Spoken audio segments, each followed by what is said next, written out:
না, তোমার ব্যবহারে কোনোদিন যেন তোমার মা বাবা কষ্ট না পায়, তোমার কপাল নষ্ট হয়ে যাবে। তোমার ব্যবহারে যেন উলামায়ে কেরাম কষ্ট না পায়, তোমার আচরণে যেন কোনো মুরব্বীরা কষ্ট না পায়।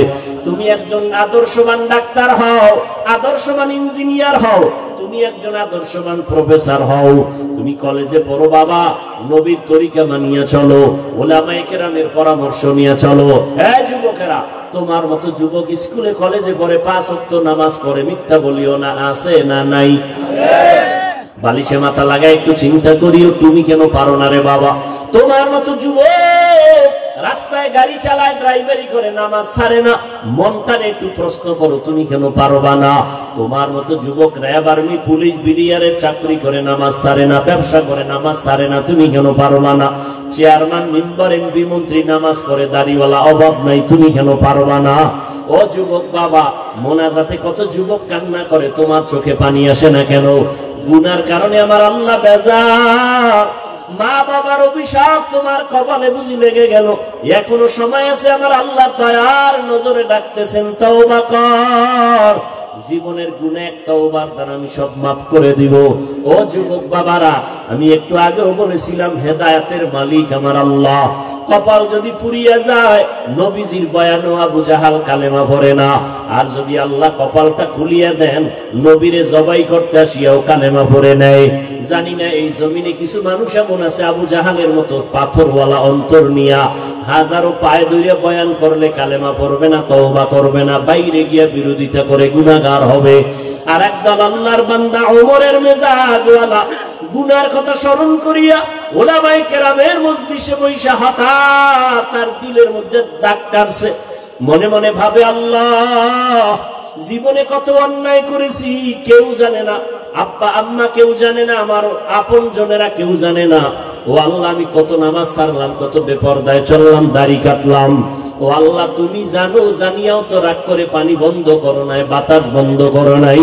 ও আল্লাহ, আজকে তওবার নিয়ত করে ফেললাম, কোন দিন মরণ হবে জানা নাই, গাড়ির নিচে, পানির নিচে লাশ আর লাশ, ঘুমের বিছানায় যুবকের লাশ, আর গুনার কাছেও যাব না, মা বাবারে কষ্ট দিব না, আজকে থেকে তওবা করে নিব।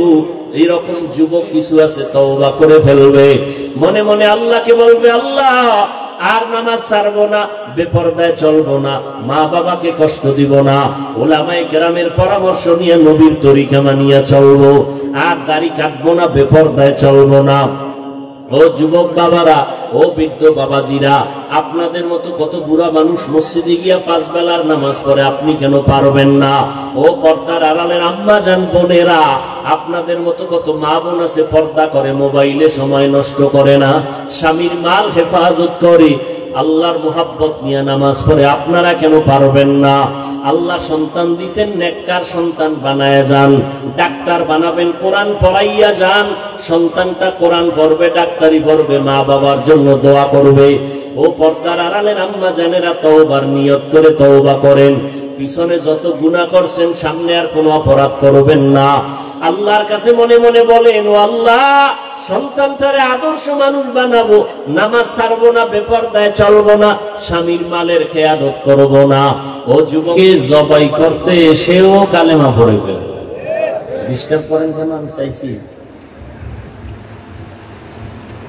নবীজিকে জবাই করতে এসেও কি করলো? বলেন, সত্য কথাটা স্বীকার করেন না ভাই? কে এমন ব্যক্তিটাকে কপালওয়ালা? বলেন বলেন। ওমর ফারুক রাদিয়াল্লাহু তাআলা আনহু, আনহা না আনহু?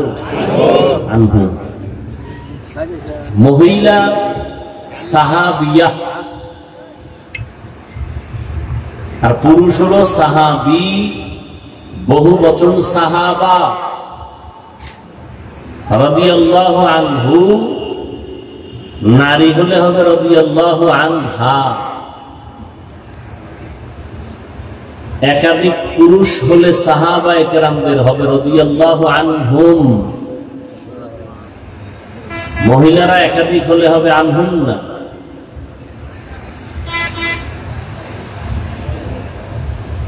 এর নাম কপাল।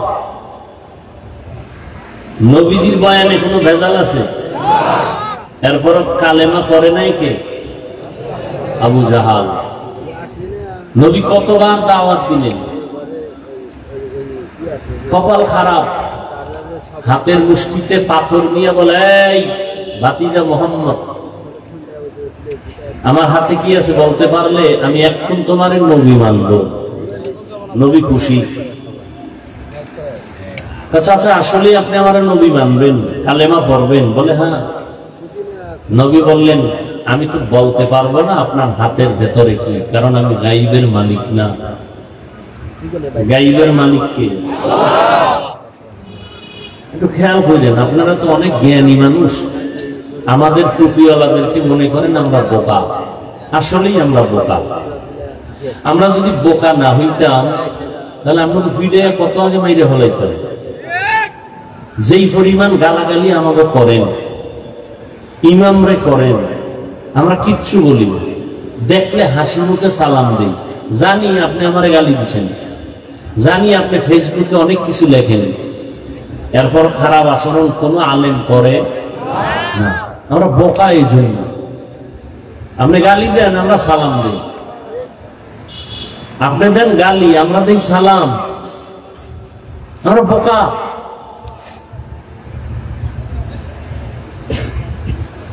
তবে আজকে বোকাদের কিছু কথা শুনেন, যদি আপনার মহাজ্ঞানী কথাগুলো ধরে, মানেন আর না মানেন, একটু স্বীকার করেন যে হ্যাঁ এটা সত্য, এটা মিথ্যা। কি কথাটা বলতে গিয়ে আনলাম? হাতের মধ্যে কি কিছু কথা শোনার নিয়ত আছে তো ইনশাআল্লাহ। আপনাদের এই অঞ্চলে তো বয়ান করতেও খুব পেরেশান হতে হয়। এই একজন আবেগ, এই সমস্ত চিল্লাচিল্লি করা মজলিসের সাথে বেয়াদবি ছাড়া কিছুই না। চিল্লাচিল্লির ময়দান আলাদা। ফিলিস্তিনে যান, চিৎকার দেন। মায়ানমারে যান, বেঈমানের বিরুদ্ধে সেখানে চিৎকার দিয়ে আন্দোলন করেন। ওলামায়ে কেরাম ডাক দিলে রাস্তায় নামেন, নাস্তিকদের বিরুদ্ধে চিৎকার দেন। এখানে কেন? এই মজলিসটা কত দামি আপনি জানেন? এখানে বসার সাথে সাথে আপনার জীবনের সমস্ত গুনাহ মাফ হয়ে গেছে। আল্লাহ নিয়ে আসছেন, আপনার বাবায় পাঠায় নাই, আপনি জোর করে আসতে পারেন নাই। কে নিয়ে আসছেন? মাস্তানি ভাব থাকলে ছেড়ে দেন, এটা মাস্তানি করার জায়গা না। বহু মাস্তান উলঙ্গ হয়ে রাস্তায় পাগলের মতো ঘুরে, বহু মাস্তান চাক্কার তলে শেষ হয়ে গেছে। সব জায়গায় মাস্তানি চলে না, চালাকি চলে না। আল্লাহ নিয়ে আসছেন, বরকত মনে করে চুপ করে বসে থাকেন।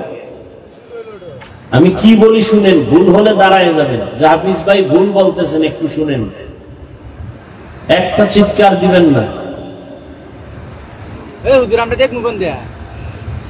আপনি ঠিক বললে আমার কথা ঠিক, আপনি যদি ঠিক না বলেন আমারটা বেঠিক, এমন বলেন। আপনি ঠিক বেঠিক বলেন কেন? আমি যদি প্রশ্ন করি সে জবাব দিবেন, সেটা ভিন্ন কথা। চিল্লাচিল্লি কেন? উত্তরবঙ্গের মানুষ বলে দুই একটা ঘটনা বলেন, আর ফেসবুকে লেখালেখি করে হাফিজ সাহেবের অশুনে লাভ নাই, কেসা কাহিনী রোজ করে। কই যাইতাম? মাঝে মাঝে উদাহরণ দিই, স্বামী স্ত্রী ঝগড়া লাগছে, স্ত্রীকে স্বামী ধমক দিয়ে আমার চোখের আড়াল হয়ে যাও, নাহলে সাইজ করে এলাম জায়গা। স্ত্রী স্বামীকে ভয় পাইয়া সিঁড়ি বেয়ে দোতলায় উঠতেছে, কারণ উপরে উঠলে তালাক। স্ত্রী ভয় পাইয়া নিচে নামতেছে, নিচে নামলেও তালাক। মাঝখানে দাঁড়ায় রয়েছে, দাঁড়ায় থাকলেও তালাক। স্ত্রী বলে তো কি করবো, কি করলেও তালাক। আপনারা তো এত জাহেল, অন্তরে আপনাদের এত আদাওয়াত যে ভালোটা বললেও দোষ, খারাপ বললেও দোষ। যদি কঠিন কথা বলি তখন বলে কি, কারণ উনি দেশের পরিস্থিতি বুঝে না, এত হার্ড কথা বলতে কে বলছে ওনাকে। যদি হালকা ভাবে বয়ান করি বলবে ওনার ঈমান দুর্বল। খুব খেয়াল করবেন। উত্তরবঙ্গের মানুষ দুই একটা ঘটনা না কইলে বসতে চায় না। এক জায়গায় বয়ান করছি 2 ঘন্টা শেষ, এরপরে সিলিপ দিছে মুসা নবীর ঘটনা শোনার জন্য। মোনাজাত দিব সেইটাই। আবার ঘটনা বলি, মা বাবার অভিশপ্ত সন্তানরা ফেসবুকে লেখে আমরা কেচ্ছা কাহিনীর ওয়াজ করি। দেখেন তো কত জ্বালা। এইবার মা বাবার অভিশপ্ত সন্তান যারা, আমি সারা বাংলাদেশে আমি চ্যালেঞ্জ করে বলতেছি, যারা আলেমদের বিরুদ্ধে ফেসবুকে লেখে ওরা মা বাবার অভিশপ্ত সন্তান। মা বাবার অভিশাপ কপালে না লাগলে কোনোদিন সে আলেমের বিরুদ্ধে ফেসবুকে লিখতে পারে না। মা বাবার অভিশপ্ত সন্তান, ওদেরকে বলছি শোনো, তুমি কেচ্ছা কাহিনীর কি বুঝো আর কোরআন সম্পর্কে কি জানো? মানো আর না মানো, শুরুতেই বলছি সত্য কথাটা স্বীকার করো। পৃথিবীতে কিচ্ছা কাহিনীর শ্রেষ্ঠ কিতাবের নাম কোরআন শরীফ, তোমার জানা আছে?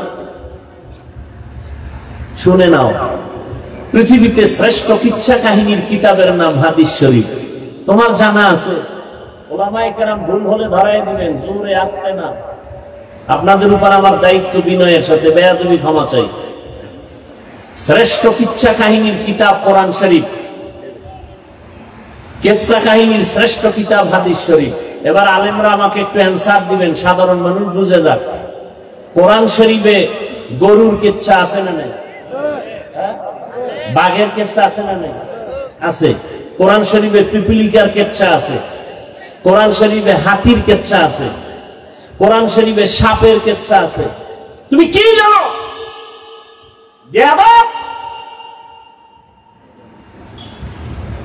তুমি কি বুঝো কোরআন শরীফ সম্পর্কে?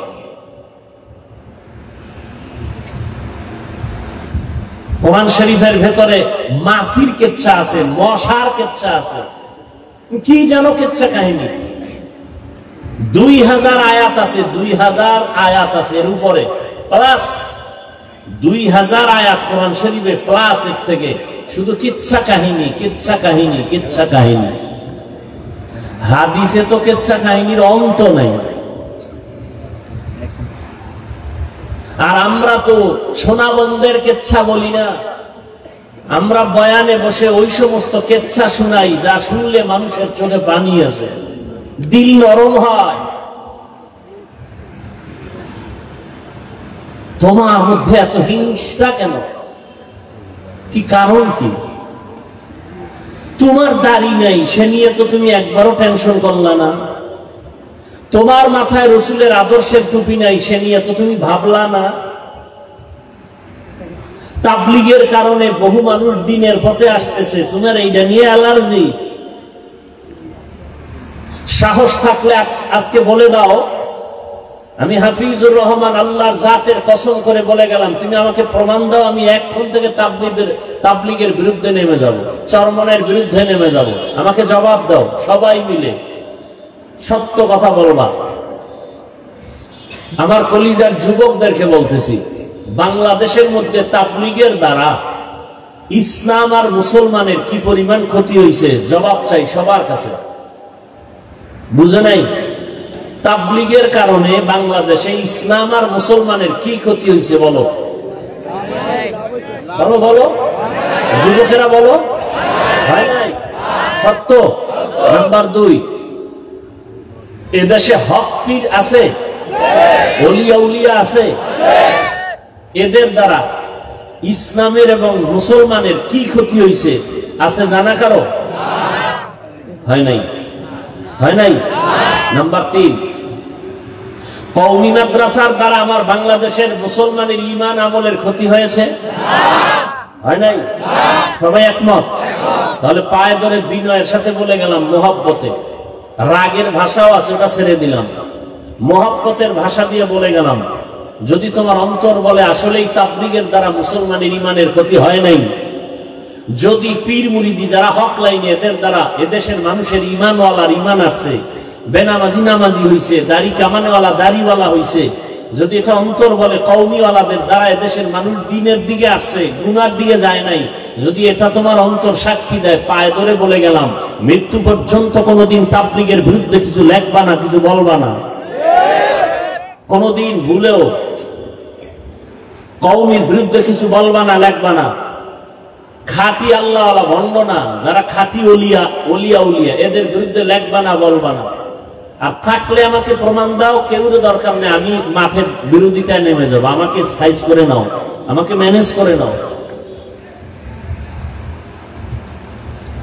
বিরোধিতা কেন? কই আমি পাঁচপল্লী টুপি মাথায় দিছি, যাদের টুপি নাই কি তাদের বিরুদ্ধে তো কিছু বলি নাই। তুমি পাঁচপল্লী দেখলে কেন এত বাঁকা নজরে তাকাও? আমি তো কওমি মাদ্রাসার সন্তান, কোনদিন তো আলিয়ার বিরুদ্ধে বলি নাই, স্কুলের বিরুদ্ধে বলি নাই, তুমি কওমি নিয়ে কথা বলো কেন? আমি তাবলীগের লাইনের সন্তান, পীর মুরিদির লাইনের সন্তান। যারা পীর মুরিদির লাইনে নাই, তাবলীগের লাইনে নাই, তাদের তো হিংসা করি নাই, দেখলে সালাম দেই। তোমার মধ্যে বিরোধিতা কেন? লাথি মারার গুণটা অর্জন করেছ, বুকে লাগাইয়া বুঝাবার গুণটা অর্জন করতে পারো নাই। রাসূল তো কাউকে লাথি মারেন নাই, বুকে লাগাইছেন, যে কারণে 13 বছরের ব্যবধানে মক্কার জাহান্নামী মানুষগুলো জান্নাতের টিকিট পেয়ে গেছেন, মাত্র 13 বছর। তোমার আদর্শ এমন কেন? আমি হাফিজুর রহমান রে 13 বার গালি দিছো, হেদায়েতের দোয়া করছো কয়বার? কই নবীর আদর্শ তোমার আদর্শ? আল্লাহ আমাদের সব ভাইকে হেদায়েত দান করুন। আমি 20 রাকাত তারাবি পড়েছি, কোনদিন তো 8 রাকাত ওয়ালারে হিংসা করে গালি দেই নাই। তুমি 20 রাকাত ওয়ালারে নিয়ে কথা বলো কেন? আমি আলহামদুলিল্লাহ পরে আস্তে আমিন বলি, যারা জোরে বলে তাদের তো হিংসা করি নাই, সালাম বন্ধ করি নাই। আপনারা কেন আমাদের আস্তে আমিনদের জোরে বানাবার ফিকির করেন?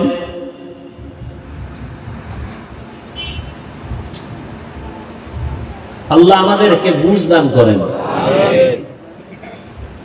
আমি নাভির নিচে হাত বেঁধে নামাজ পড়ি, যারা বুকে হাত বাঁধে তাদের তো গালি দেই নাই। আপনি কেন আমার নাভির নিচের হাত দিয়ে টানাটানি করেন? নাম্বার শেষ।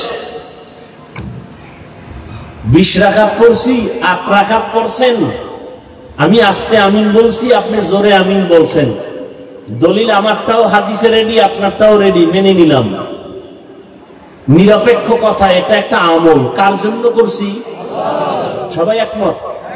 আপনি 8 রাকাত পড়ছেন, এটা আমলটা কার জন্য করছেন?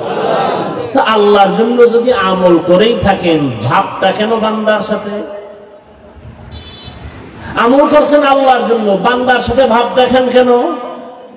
ভাব তো আল্লাহর কাছে দেখাইবেন। আল্লাহ আমার পাওয়ার কত জানোনি তুমি? আমি 8 রাকাতে সব চাই, আমার 20 পর্যন্ত যাওয়া লাগে না, আমার ইমানের এত ভাবা। মদিনার নবীকে তোর 8 রাকাতও লাগবে না, তুই যদি নামাজের মতো নামাজ 2 রাকাতও পড়ো, ইমানটারে তাজা করে ইখলাস নিয়ে, তোর 2 রাকাত জান্নাত ওয়াজিব হয়ে যাবে, যদি পাওয়ার ঠিক থাকে।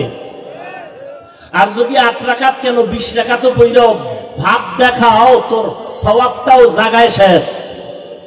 আগুন যেমন লাকড়ি ধ্বংস করে ফেলে, মানুষের অহংকার আর ভাবে আমল নষ্ট করে ফেলে। তুমি 8 রাকাত পড়ো আর 20 রাকাত পড়ো, কোনো লাভ নাই যদি ভাব থাকে, ভেতরে অহংকার থাকে। আমল করছি আল্লাহর জন্য, বান্দার সাথে ভাব কেন? সালাম দেয়ও না, দিলেও নেয় না, বিষয় কি কয়? পাস করলি। একটা টুপিকে কেন্দ্র কইরা দূরে ফালাই দিছে, তাহলে টুপি ছাড়িয়া চলাই ভালো নাকি? আরে ভাই, একটা টুপি তো একজনে দিছে, নামাজ তো একজনে পড়তেছে, আল্লাহকে মানতেছে।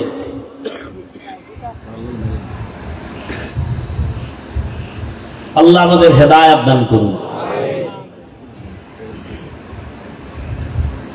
আবু জাহাল হাতের মধ্যে পাথর নিয়ে যখন বলল কি আছে, নবী বলে আমি বলতে জানি না, আমি জানি না কি আছে। কেন জানি না? আমি গাইবের মালিককে।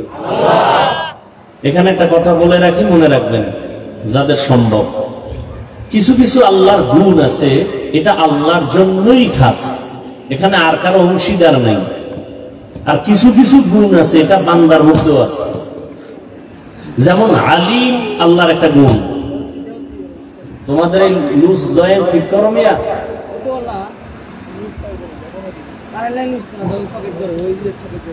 আল্লাহর একটা গুণ হলো আলিম, বান্দার মধ্যেও এই আলিম গুণটা আছে।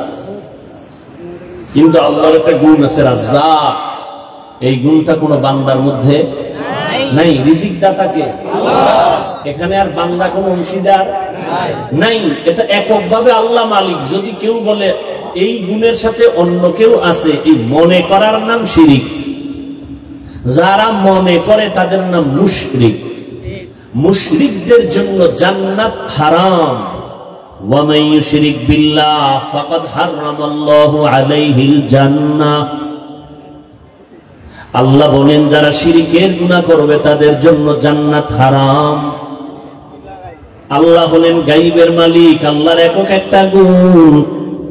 এই গুণের সাথে আর কারো অংশীদারিত্ব নাই। কেউ যদি বলে আমার পীর সাহেবও গায়েব জানে, আমার অমুকে গায়েব জানে, এটা শিরিক। গায়বের মালিক আমার আল্লাহ। আল্লাহ কয়জন?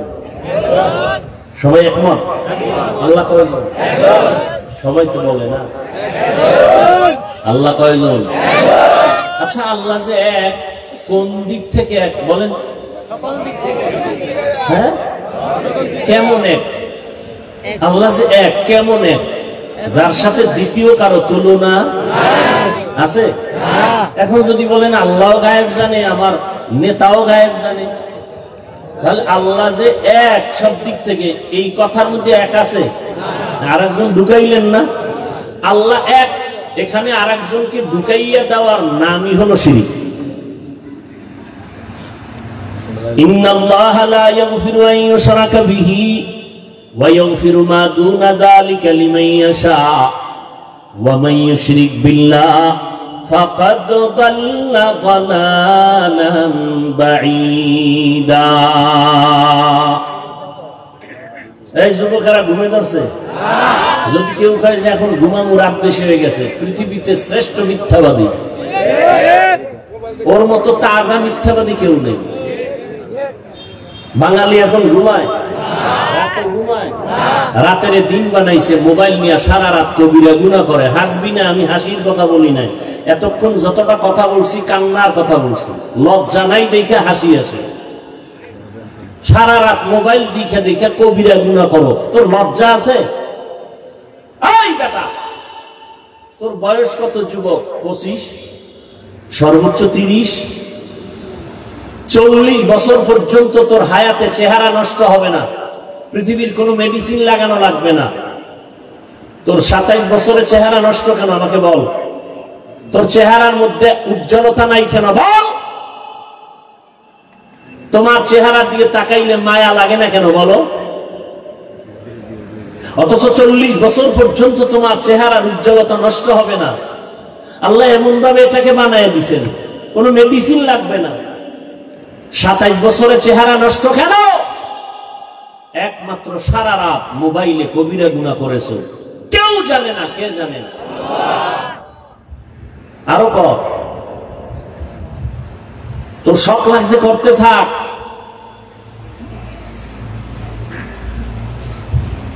ঘুমের ঘরে কত মানুষ মরে যায়। যুবক যদি চিন্তা করতি, ঘুমের ভিতরে যদি আজরাইল আসে আমি কি জবাব দিব, এই চিন্তা যদি করতি তো কানের মধ্যে গানের তার লাগাইয়া ঘুমাইতি না। লজ্জা শরম নাই দেখে আবার হাসো। আমি তো হাসির কথা বলি নাই, চিন্তা করলে তো কান্না দরকার যে আমি এত খারাপ। অথচ 1500 বছর আগে মদিনাতুর রাসূল কি বলেছেন?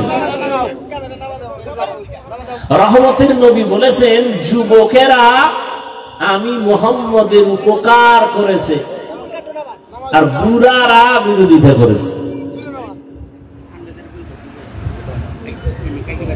নবীজি বলেছেন উপকার করছে নবীজির কারা? যুবকেরা।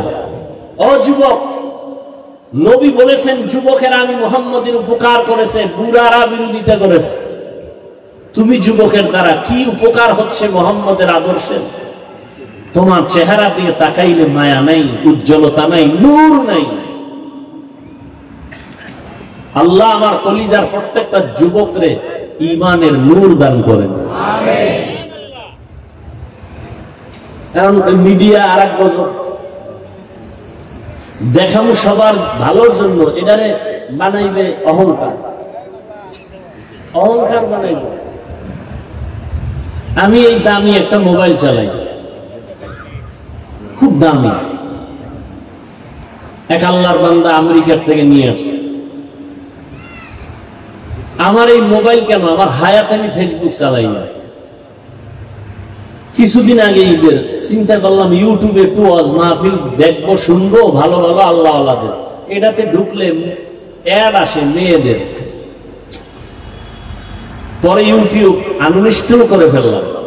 কইরা 2-3 দিন খুব খারাপ লাগছে, কি করবো, মোবাইলটা খুললে কিছু তো দেখতে হবে, দেখার কিছু নাই।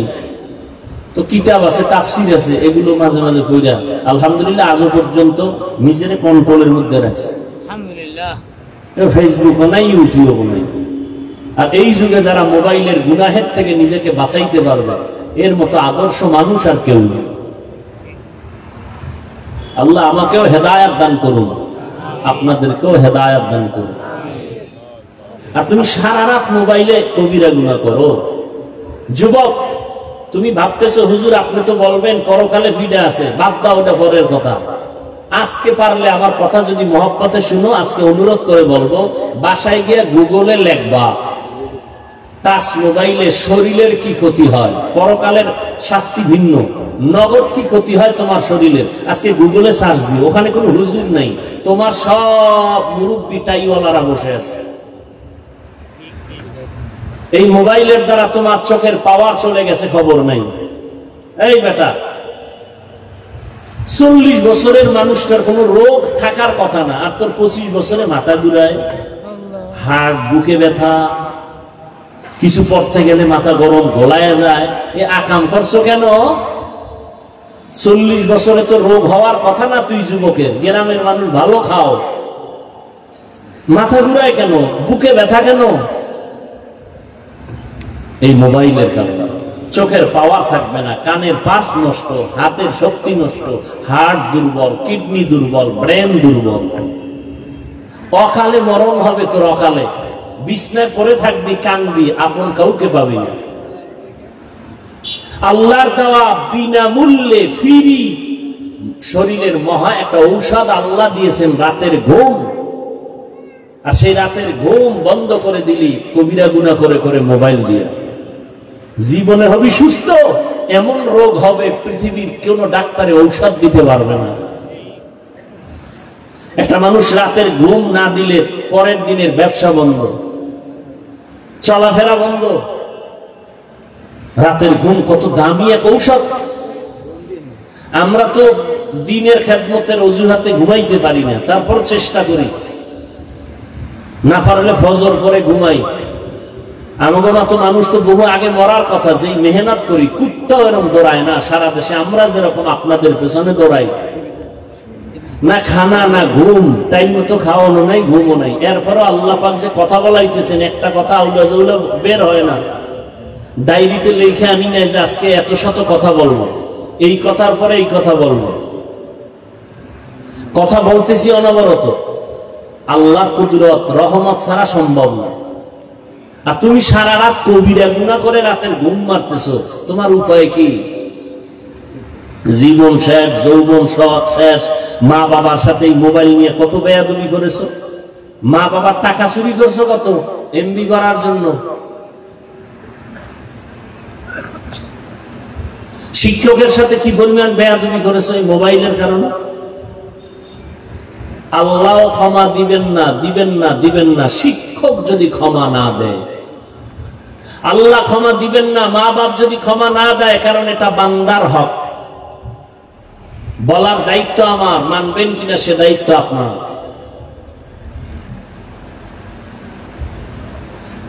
ওয়ালানাবলুওয়ান্নাকুম বিশাইইম মিনাল খাউফি ওয়াল জুই ওয়া নাকস। এই উঠলে আমি মুনাজাত দিয়ে দেব। আপনার জরুরত আছে, আমার জরুরত নাই। আপনার বাসায় যাইতে মনে আছে, আমার মন চায় না।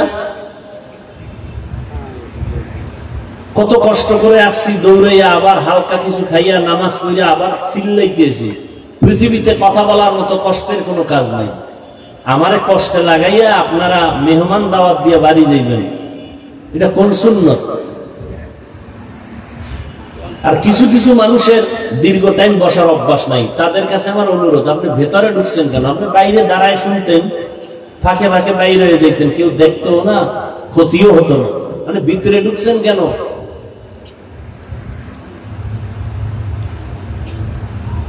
আলোচনাটা শুরু করতেছে, এর মধ্যে আবার এই ডিস্টার্ব। তো ঘটনা একটু বাকি গেছে, আবু জাহিল্লাটা বলে ফেলি 1 মিনিট। নবীকে আমি বলতে পারি না, তবে হাতের মধ্যে যা আছে তোর একটা আওয়াজ দিত, নবী বলতেছেন। এর মধ্যে পাথরগুলো কালেমা পড়া শুরু করলো।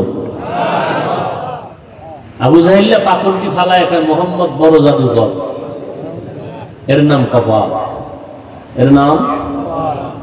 নবীজি বুঝাইতেছে কালেমা পড়ে না, আর আবু ওমরের মতো বান্দা নবীরে জবাই করতে এসে মুসলমান হয়, এর নাম কপাল।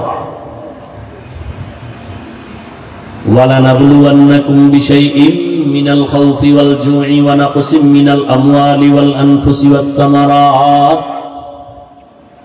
আল্লাহ বলেন আমি মুমিনকে অবশ্যই পরীক্ষা করবই করব, কোনো বেঈমানকে নয়। মুমিনকে পরীক্ষা করবেন আমার আল্লাহ ভয়ের মাধ্যমে, ক্ষুধার মাধ্যমে, মালের ঘাটতি, জানের কোরবানি, ফলের ঘাটতির মাধ্যমে।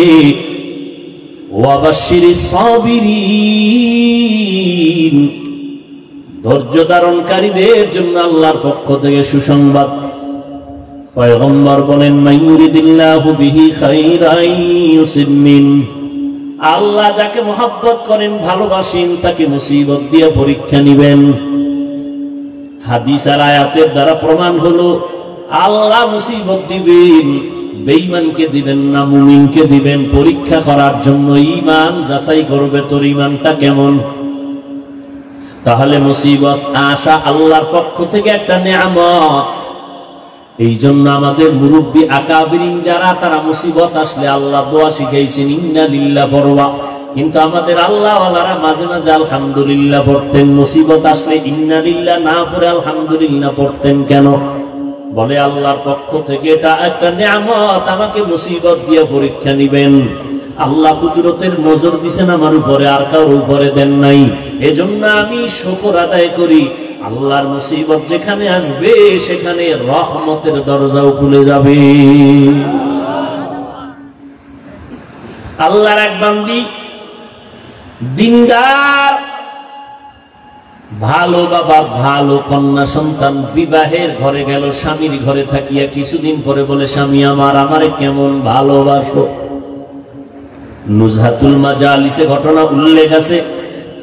স্বামী বলে তোমাকে আমি জীবন দিয়া ভালোবাসি, যা চাইবা তাই পাইবা, চাওয়ার আগে আমি দিতে পাও। স্ত্রী ডাক দিয়া বলে স্বামী আমার, যা চাইবো তুমি তাই দিবা। বলে হ্যাঁ সত্যি বলেছো? বলে হ্যাঁ সত্যি বলেছি। স্ত্রী ও স্বামীর পরীক্ষামূলক একটু বলছে, তাহলে আমার তালাক দিয়া দাও। আমি চাইলেই দিবা, কহা দিব তো তালাক দাও। স্বামী বলে কল্লা যাইতে পারে, তালাক দিতে পারি না। তালাক দেওয়া কি ভালো মানুষের কাজ? পৃথিবীতে নিকৃষ্ট একটা মানুষ স্ত্রীকে তালাক দিতে পারে, এটা ঘৃণিত একটা জায়েজের কাজ, ঘৃণিত আল্লাহর কাছে, রাসূলের কাছে একটা ঘৃণিত কাজ তালাক দেওয়া।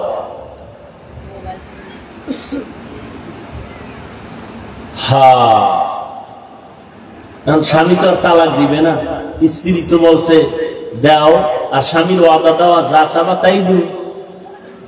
দুইজনের ভিতরে একটু তর্ক লেগে গেল, সমাধানের জন্য ওই জামানার নবীর কাছে রওনা। স্বামী আর স্ত্রী পথের মধ্যে গিয়া হঠাৎ স্ত্রী রাস্তার পাশে পড়ে গিয়া পাওটা ভেঙে গেল, কান্না করে বলে ও আল্লাহ আমারে বাঁচাও। স্ত্রী স্বামীর হাতটা ধরে বলে নবীর দরবারে যাওয়া লাগবে না, চলো আমরা বাড়িতে চলে যাই। বাড়িতে যাইয়া স্ত্রী ডাক দিয়ে কয় স্বামী আমি যে তালাক চাইছিলাম কথাটা ফিরাইয়া নিলাম, মাফ করে দাও। স্বামী বলে তালাক চাইলা কেন, চাওয়ার পরে ফিরাইয়া নিলা কেন? স্ত্রী ডাক দিয়ে কয় স্বামী আমার রহমতের নবীর হাদিস শুনাইছো তুমি। কি হাদিস? আল্লাহ যারে মোহাব্বত করেন তাকে মুসিবত দিয়ে পরীক্ষা নেন। তোমার ঘরে আসছি, যতদিন আমি সংসার করছি কোনো মুসিবত আসে নাই। বুঝলাম যেখানে মুসিবত নাই সেখানে আল্লাহর রহমত নাই, আমিও সেখানে থাকতে চাই না বলে তালাক চাইছে। রাস্তার মাঝে যখন দেখলাম হঠাৎ তুমি রাস্তায় পড়ে গেছো, পাও ভেঙে গেছে, কান্না তোমার শুরু, আফসোস শুরু হয়ে গেছে, আল্লাহকে ডাকতেছো। মুসিবত যখন আসছে রহমত চলে আসছে। আল্লাহর রহমত যেখানে আছে আমি বান্দিও সেখানে আছি। আর আমরা হালকা মুসিবতে পড়লে চৌকিদার থেকে গালি শুরু, সরকারের ঘরে আল্লাহর পর্যন্ত গালি দেয়। দেখেন না, একটু কামাই বুঝিতে ঝামেলা, দৌড়ে গেছে ডক্টর ইউনূসের আব্বা কইয়া হারাম টাকার লোন উঠায় একটা চায়ের দোকান দিবে, লোন উঠায়, লোন এনজিওদের কাছে যায়। এরপরে কি হয়? মাইয়াও শান্তি নাই, বউও শান্তি নাই, সন্তানেরা শান্তিতে নাই। মরার পরে কিস্তি আদায় করতে পারে নাই, সবাই যায় সামনে দাঁড়ায়, লাশ কবরে রাখার আগে কিস্তি দাও। কেউ শান্তিতে নাই। এক আল্লাহর বান্দা কাঁদতেছেন আমার সামনে, কিছু টাকা আমি লোন আনছিলাম, কিস্তি দিতে পারি না। একটা গাড়ি কিনছিলাম, ভ্যান, রিক্সা, এটা ভেঙে চুরা অ্যাক্সিডেন্ট হয়ে গেছে বা চুরি হয়ে গেছে, কিস্তি দিতে পারি না। ওই পাওনাদার কুলাঙ্গারেরা আইসা আমার উপযুক্ত মেয়েটাকে মারলো, স্ত্রীকে মারছে। এর থেকে মরে যাওয়া ভালো না? যে আমার অপরাধের কারণে আমার আল্লাহ মাফ করুন, আমার মেয়েকে মারবে, আমার স্ত্রীকে গায়ে হাত তুলবে। তার নাপাক হাত, সুদখোরের হাত, ঘুষখোরের হাত আমার স্ত্রীর গায়ে লাগবে। নাউযুবিল্লাহি মিন যালিক। আমি এত খারাপ পুরুষ? সুদেই লোভে পাপ, পাপে মৃত্যু। কই আমাকে হুজুর বাদ দেন না। RAB, army, police, BDR, doctor, professor, ব্যবসায়ী, চাকরিজীবীরা 1 টাকাও হারাম খায় না, এমন লোক নাই? আপনি কেন পারেন না? আপনার জিহ্বাটা কুত্তার মতো বের হয়ে গেল কেন? বেশি খাইতে চান, মাওলায় না খাওয়াইলে খাইবেন কেমন?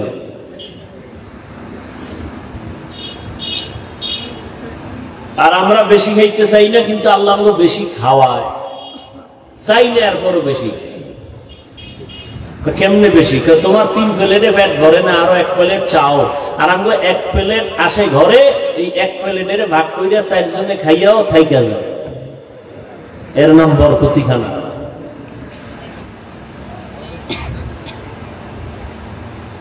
হায় হায়, আল্লাহ তাআলা বলেন আমি মুমিনকে পরীক্ষা করব, কোন বেঈমানকে না। কারণ জান্নাত শুধু মুমিন পাবে, কোন বেঈমান পাবে না। আল্লাহ মুমিনের জান্নাত দিবেন, আর আল্লাহ পরীক্ষা নিয়ে একটু যাচাই করবেন তার ঈমানের হালাত কেমন। আল্লাহ বলেন এই 5টা জিনিসের মাধ্যমে আমি মুমিনদের পরীক্ষা করব। কয় জিনিসের দ্বারা? 5টা।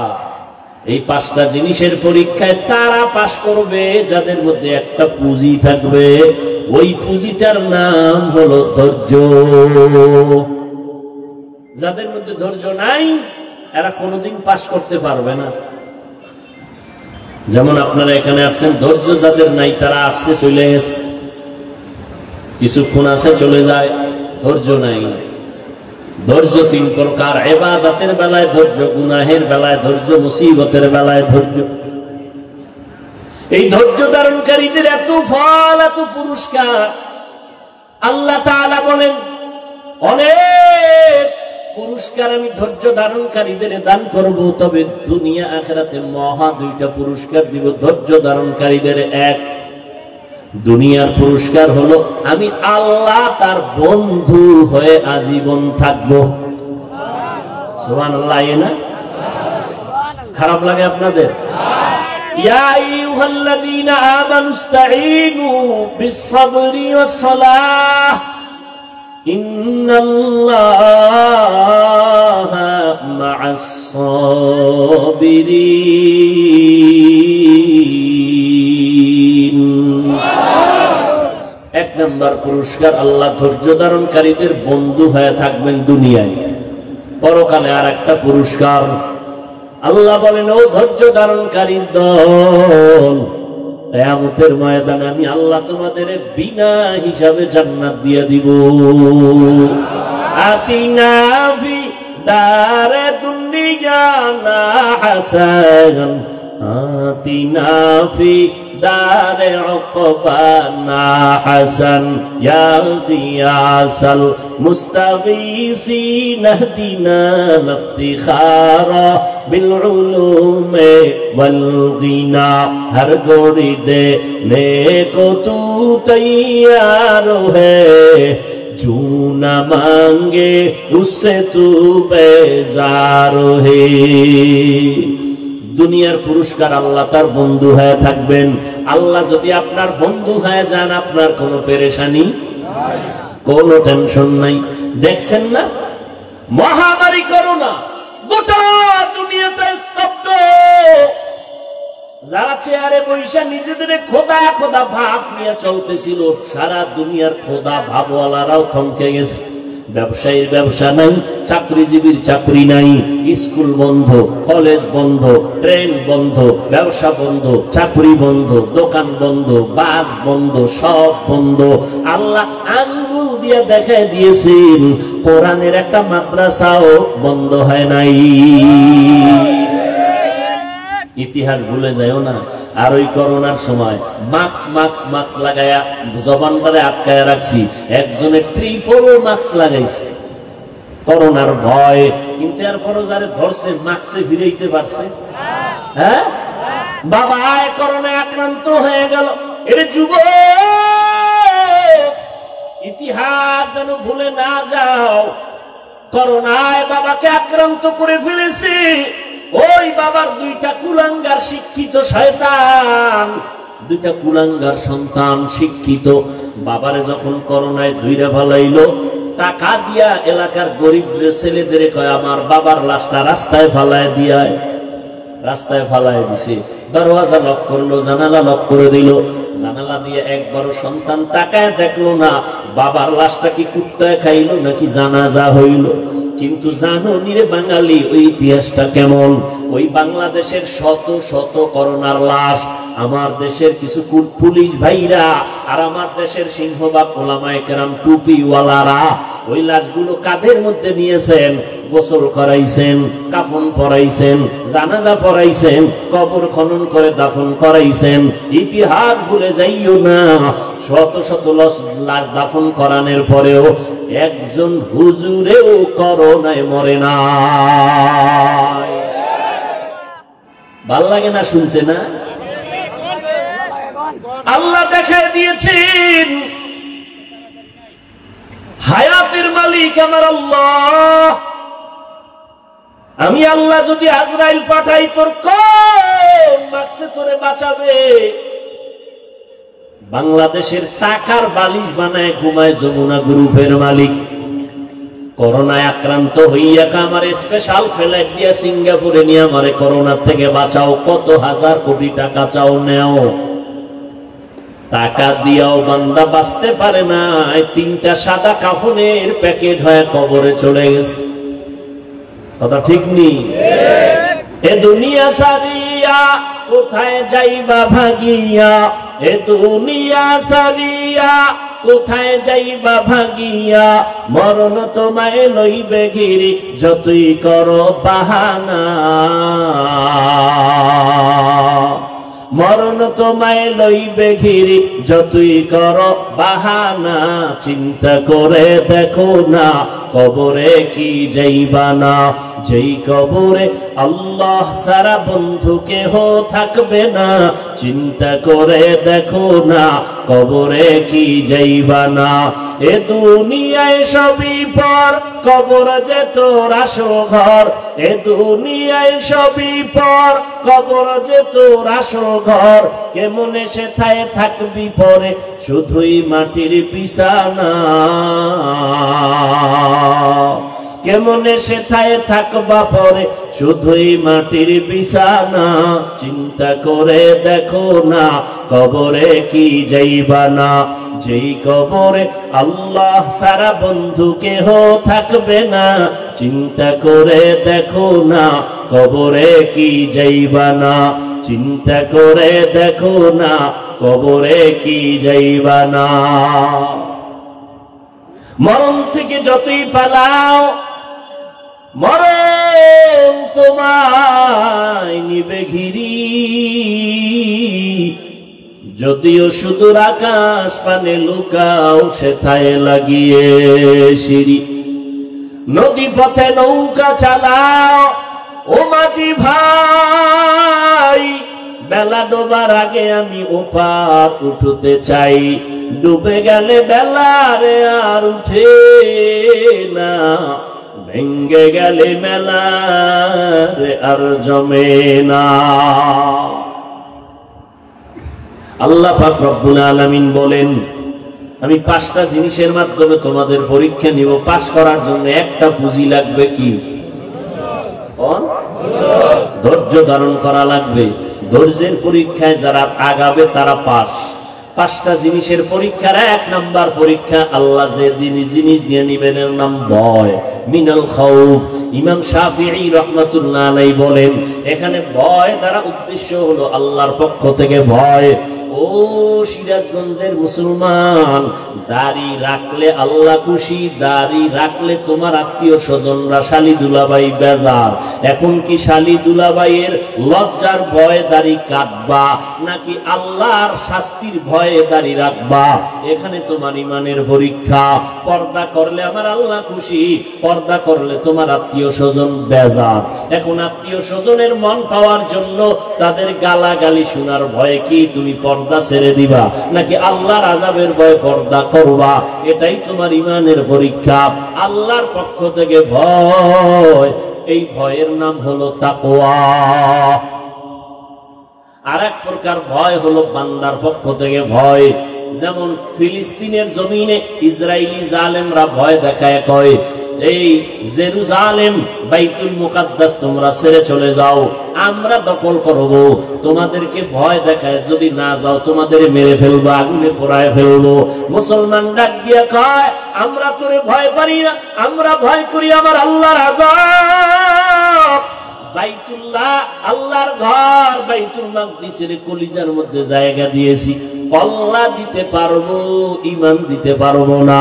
এই চিন্তায় তারা সীসা ঢালা প্রাচীর হয়ে দাঁড়ায় আছেন। ইসরায়েলি জালেমদের জুলুমের ভেতরে পড়ে গেছেন। শাহাদাতের পেয়ালা দিয়ে তারা জান্নাতে যাইতেছেন। এরপরেও তারা ওই জমিন থেকে কেউ ভেঙে যায় না। ওই ইসরায়েলি জালেমদের কাছে মুসলমান মাথা নত করে না। বাবাই ঘুরে গেলে মিষ্টি খাওয়ায় ফিলিস্তিনে। সাংবাদিকরা কয়, ভাই আপনি এই বিপদের মধ্যে মিষ্টি খাওয়ান কেন? আমি খুশি। কেন খুশি?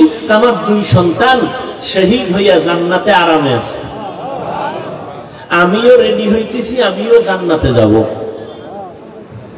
আর আমাদের দেশে কিছু কুলাঙ্গার আছে মুসলমানের বাচ্চা, এরা চায়ের দোকানে বয়ে বয়ে কয় ফিলিস্তিনে মানুষ মরে, বাংলাদেশে চিল্লাইলে লাভ কি? আল্লাহ হেদায়েত দান করুন। ভাইরা আমার, 1 নাম্বার ভয় আল্লাহর পক্ষ থেকে ভয়, বান্দার পক্ষ থেকে ভয়। ও বান্দা, তুমি যদি দাড়ি রাখো, নামাজ পড়ো, অনেক ক্ষেত্রে তোমার চাকরিতে রাখবে।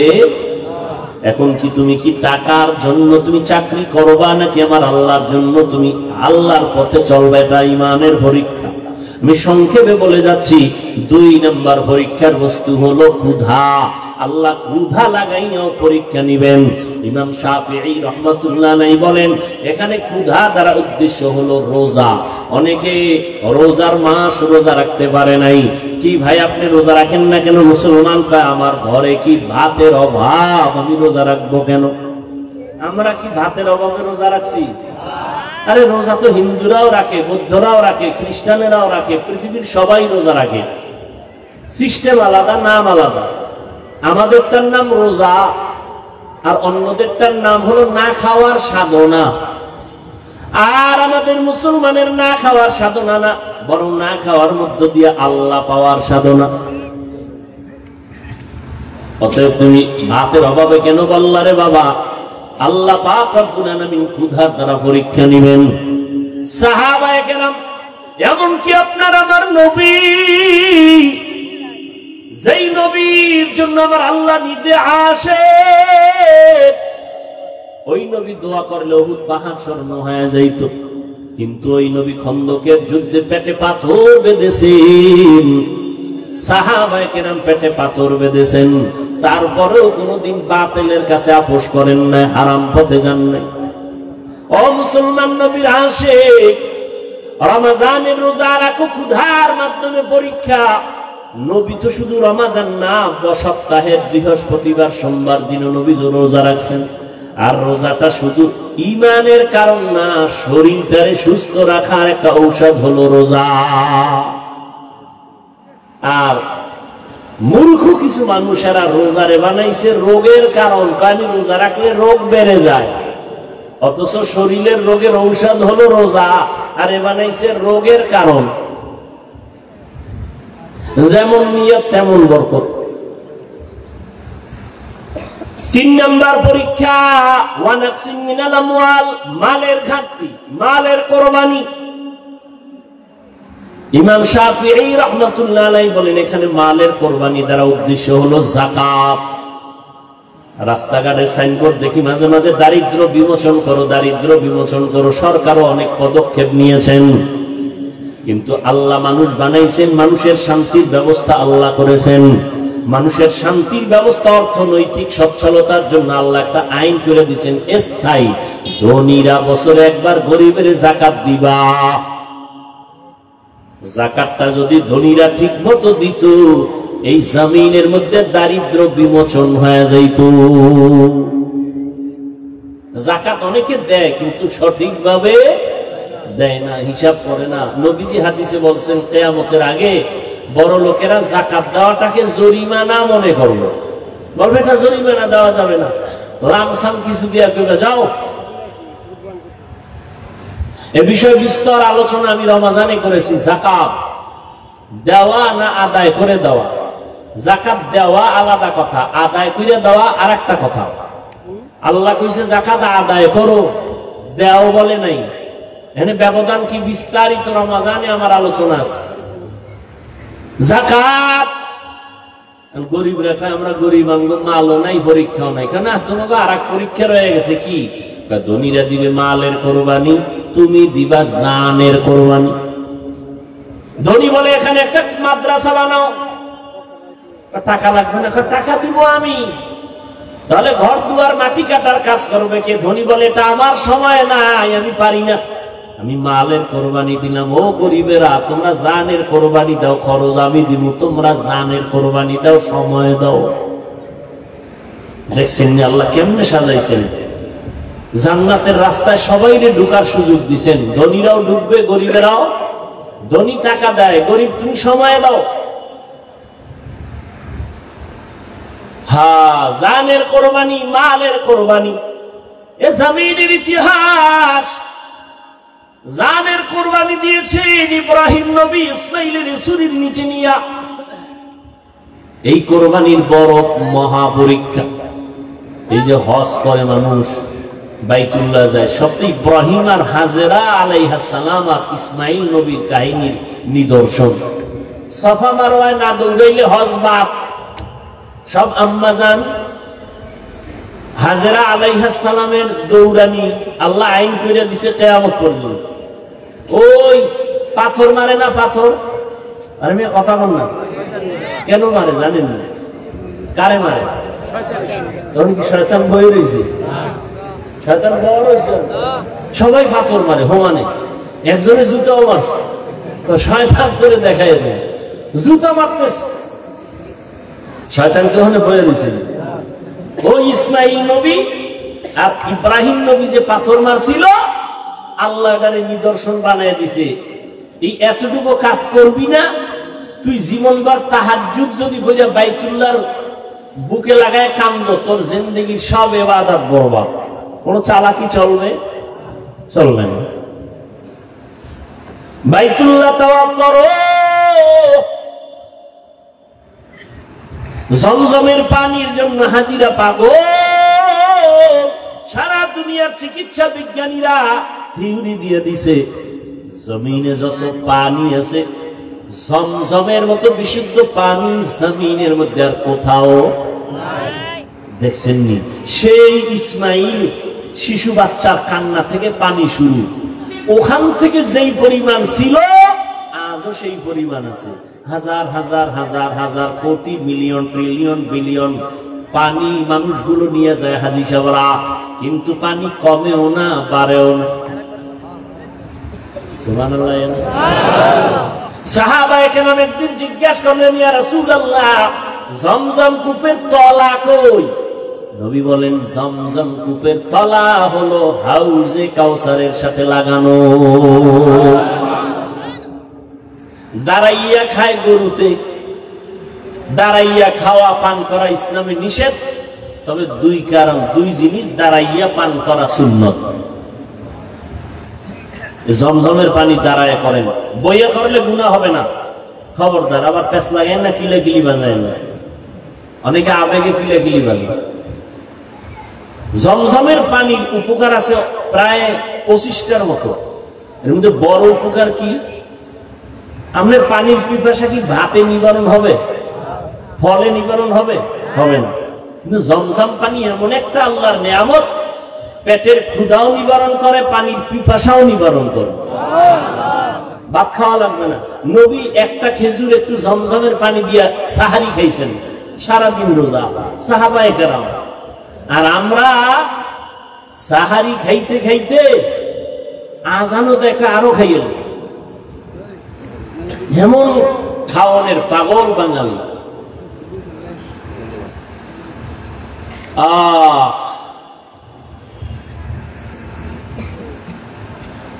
তো যে কথা বলতেছিলাম, জানের কোরবানি। ইসমাইল ছুরির নিচে যাওয়ার জন্য বাবারে বলতেছে, বাবা তাড়াতাড়ি আমার জবাই দাও। সাতাজিদুনি ইনশাআল্লাহু মিনাস সাবিরিন, ইনশাআল্লাহ আমাকে ধৈর্য ধারণকারীদের মধ্যে আমাকে পাবেন রে বাবা, আমাকে তাড়াতাড়ি জবাই করেন। আল্লাহর ওয়াদা তাড়াতাড়ি পালন করেন। এর নাম হলো আল্লাহর কাছে নিজেকে বিলীন করে দেওয়া। ওরে নবীর উম্মতেরা, আল্লাহ পাক রব্বুল আলামিন পঞ্চম পরীক্ষা নিবেন ফলের ঘাটতি মানি। এখানে ইমাম শাফিঈ বলেন সন্তান দিয়ে আল্লাহ নিয়ে যাবেন। সন্তান হলো মা বাবার ফল। মহিলাদেরকে আল্লাহ কোরআনে বলছেন এরা ফসল উৎপাদনের ক্ষেত, আর ওই ক্ষেতের ফসল হলো সন্তান। ইন্নামা আমওয়ালুকুম ওয়া আওলাদুকুম ফিতনাহ, আল্লাহ বলেন সন্তান আর সম্পদ হলো মানুষের পরীক্ষার বস্তু। ইয়া আইয়ুহাল্লাযীনা আমানু লা তুলহিকুম আমওয়ালুকুম ওয়ালা আওলাদুকুম আন যিকরিল্লাহ, সন্তান আর সম্পদের ক্ষেত্রে সাবধান, তোমাদেরকে যেন আল্লাহর জিকির থেকে দূরে সরাইতে না পারে। আজকে আমরা যারা আল্লাহর মুহাব্বত থেকে দূরে, হয়তো সম্পদের কারণে, না হয় সন্তানের কারণে। এই বাবারা, সন্তান পাইয়া একটু কিউট চেহারা, কি প্রশংসা, চুমো খায়, এত সুন্দর বাচ্চা, তুমি একবারও কি আলহামদুলিল্লাহ বলছো? এত সুন্দর চেহারা কে দিছেন? আল্লাহ। সে আল্লাহরে কয়বার তুমি শুকর আদায় করে বলছো, আল্লাহ তুমি কত না সুন্দর? একবারও তুমি দিলা না। সন্তানটারে আব্বু আব্বু বইলা চুমাইলা, কত শতবার আব্বু বলে চুমাইছো, কিন্তু যে আল্লাহ এত সুন্দর চেহারা দিয়া বানাইছে, ওই আল্লাহর কয়বার শুকর আদায় করছো রে নিমক হারাম? একবারও চিন্তা নাই। আল্লাহ সন্তান দিয়া পরীক্ষা নিবেন রে বাবা। সন্তান আল্লাহ দিবেন পরীক্ষা, সন্তান দিবেন না এটাও পরীক্ষা। আবার আল্লাহ পাক সন্তান দিয়া নিয়ে যাবেন, এটাও পরীক্ষা। ছেলে দিবেন পরীক্ষা, মেয়ে দিবেন পরীক্ষা। ওরে নবীরা আসে, আপনার আমার নবীকে আল্লাহ ছেলে দিয়েছেন, অল্প বয়সে আবার নিয়ে গেছেন। নবীর কোন ছেলে বেঁচে ছিল না। আল্লাহর নবীকে 4টা কন্যা দিয়েছেন। ওই কন্যা দ্বারা আল্লাহ নবীর বংশ, নবীর ইজ্জত, নবীর নাম বজায় রাখছেন। কন্যার মাধ্যমে নবী বলেন, এত দামি ব্যক্তি আমি নবী, আমার কোন ছেলে নাই, আমি 4 কন্যার বাবা। ও কন্যার বাবারা, একটা কন্যা যদি পাও তুমি একটা জান্নাতের মালিক হয়ে যাবে। কন্যা ভাইয়া হাদিস শুনে বাবাই খুশি। কিও আপনি খুশি কেন? আমি এক জান্নাতের মালিক হয়ে গেছি। মাইয়াটারে কি করছেন? আরে গ্রামীণ ব্যাংকের মালিক বানায় দিছে। এরকম নাই? এর পর্দার আড়ালের আম্মা জানেরা, ও যুবক, কয়দিন আর যৌবনের বাহাদুরি করবা? চোখের সামনে লাশ আর লাশ আর লাশ, এমন কোন দিন নাই লাশের কোন মিছিল নাই। আমি যে এতক্ষণ আপনাদের বয়ান শুনাইছি, একবারও কিন্তু বলি নাই ও যুবক বাবারা, ও বৃদ্ধ বাবাজিরা, আপনারা যারা ব্যবসা করেন সব বাদ দিয়া তাবলিগে মসজিদে গিয়া জিকির করেন, একবারও কিন্তু বলি নাই। যারা স্কুল কলেজে বড় যুবক বাবারা, বলি নাই আমাদের মাদ্রাসায় চলে আসো, স্কুল কলেজ বন্ধ করে দাও, বলি নাই। চাকরিজীবীদের বলি নাই চাকরি ছেড়ে দাও, বরং আমি বলে গেলাম, ওরে যুবক, আল্লাহর মোহাব্বত নিয়ে বলি, চাকরি করো আলহামদুলিল্লাহ, সারিও না। ব্যবসা করো, করো, বাধা নাই। স্কুলে পড়ো, কলেজে পড়ো, বাধা নাই। তুমি ডাক্তার হও, ইঞ্জিনিয়ার হও, তুমি একজন প্রফেসর হও, তবে আমার দাবি কখনো তুমি বেয়াদব হইও না। তোমার ব্যবহারে কোনোদিন যেন তোমার মা বাবা কষ্ট না পায়, তোমার কপাল নষ্ট হয়ে যাবে। তোমার ব্যবহারে যেন উলামায়ে কেরাম কষ্ট না পায়, তোমার আচরণে যেন কোনো মুরব্বীরা কষ্ট না পায়। তুমি একজন আদর্শবান ডাক্তার হও, আদর্শবান ইঞ্জিনিয়ার হও, তুমি একজন আদর্শবান প্রফেসর হও। তুমি কলেজে পড়ো বাবা, নবীর তরিকা মানিয়ে চলো, উলামায়ে কেরামের পরামর্শ নিয়ে চলো। এই যুবকেরা, তোমার মতো যুবক স্কুলে কলেজে পড়ে, 5 ওয়াক্ত নামাজ পড়ে, মিথ্যা বলিও না, আছে না নাই? বালিশে মাথা লাগায় একটু চিন্তা করিও, তুমি কেন পারো না রে বাবা? তোমার মতো যুবক রাস্তায় গাড়ি চালায়, ড্রাইভারি করে, নামাজ ছাড়ে না, মনটারে একটু প্রশ্ন করো, তুমি কেন পারবা না? তোমার মতো যুবক র্যাব, আর্মি, পুলিশ, বিডিআরের চাকরি করে, নামাজ ছাড়ে না, ব্যবসা করে, নামাজ ছাড়ে না, তুমি কেন পারবা না? চেয়ারম্যান, মেম্বার, এমপি, মন্ত্রী নামাজ পড়ে, দাড়িওয়ালা, অভাব নাই, তুমি কেন পারবা না? ও যুবক বাবা, মোনাজাতে কত যুবক কান্না করে, তোমার চোখে পানি আসে না কেন? গুনার কারণে আমার আল্লাহ বেজার, মা বাবার অভিশাপ তোমার কপালে বুঝি লেগে গেল। এখনো সময় আছে, আমার আল্লাহ দয়ার নজরে ডাকতেছেন, তওবা কর। জীবনের গুনাহ একটা তওবার দ্বারা আমি সব মাফ করে দিব। ও যুবক বাবারা, আমি একটু আগেও বলেছিলাম, হেদায়েতের মালিক আমার আল্লাহ। কপাল যদি পুড়িয়ে যায়, নবীজির বয়ানও আবু জাহাল কালেমা পড়ে না। আর যদি আল্লাহ কপালটা খুলিয়ে দেন, নবীরে জবাই করতে আসিয়াও কালেমা পড়ে নেয়। জানি না এই জমিনে কিছু মানুষ এমন আছে, আবু জাহালের মতো পাথরওয়ালা অন্তর নিয়া হাজারো পায়ে ধরে বয়ান করলে কালেমা পড়বে না, তওবা করবে না, বাইরে গিয়া বিরোধিতা করে গুনাহগার হবে। আর একদল আল্লাহর বান্দা ওমরের মেজাজওয়ালা, গুনার কথা স্মরণ করিয়া উলামায়ে কেরামের মজলিসে বৈশা হঠাৎ তার দিলের মধ্যে দাগ কাটছে। মনে মনে ভাবে, আল্লাহ, জীবনে কত অন্যায় করেছি, কেউ জানে না, আব্বা আম্মা কেউ জানে না, আমার আপন জনেরা কেউ জানে না। ও আল্লাহ, আমি কত নামাজ ছাড়লাম, কত বেপরদায় চললাম, দাড়ি কাটলাম। ও আল্লাহ, তুমি জানো, জানিয়াও তো রাগ করে পানি বন্ধ করো নাই, বাতাস বন্ধ করো নাই। ও আল্লাহ, আজকে তওবার নিয়ত করে ফেললাম। কোন দিন মরণ হবে জানা নাই, গাড়ির নিচে, পানির নিচে লাশ আর লাশ, ঘুমের বিছানায় যুবকের লাশ। আর গুনার কাছেও যাব না, মা বাবারে কষ্ট দিব না, আজকে থেকে তওবা করে নিব। এইরকম যুবক কিছু আছে, তওবা করে ফেলবে, মনে মনে আল্লাহকে বলবে, আল্লাহ, আর নামাজ ছাড়বো না, বেপরদায় চলবো না, মা বাবাকে কষ্ট দিব না, উলামায়ে কেরামের পরামর্শ নিয়ে নবীর তরিকা মানিয়া চলবো, আর দাড়ি কাটবো না, বেপরদায় চলবো না। ও যুবক বাবারা, ও বৃদ্ধ বাবাজিরা, আপনাদের মতো কত বুড়া মানুষ মসজিদে গিয়া 5 বেলার নামাজ পড়ে, আপনি কেন পারবেন না? ও পর্দার আড়ালের আম্মা জান বোনেরা, আপনাদের মতো কত মা বোন আছে, পর্দা করে, মোবাইলে সময় নষ্ট করে না, স্বামীর মাল হেফাজত করে, আল্লাহর মুহাব্বত নিয়ে নামাজ পড়ে। আপনারা কেন পারবেন না? আল্লাহ সন্তান দিছেন, নেককার সন্তান বানায় যান। ডাক্তার বানাবেন, কোরআন পড়াইয়া যান।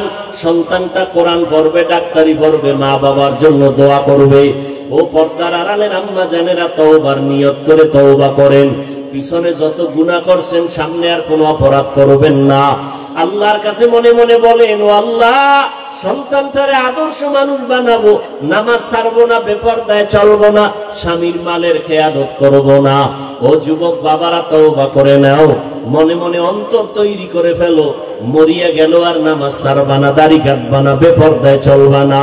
মা বাবার দোয়া নিয়ে উলামায়ে কেরামের পরামর্শ